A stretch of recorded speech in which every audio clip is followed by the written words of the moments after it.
Kakalimutan nyo yung boundaries nyo. Una sa lahat, hindi nyo kami binabayaran dito para magtau-tauhan at gawin yung robot at gawin yung katatawanan sa harapan. Pangalawa, hindi ako nag-board exam para lang hindi irespeto ng mga katulad nyong wala pa namang nararating sa buhay. Ang kakapal ng mga mukha nyo.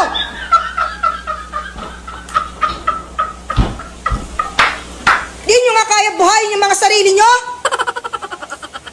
Di kayo marunong rumispeto?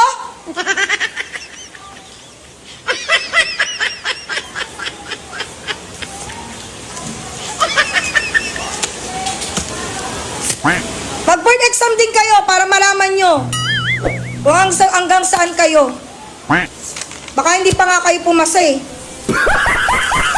Sa ugali nyong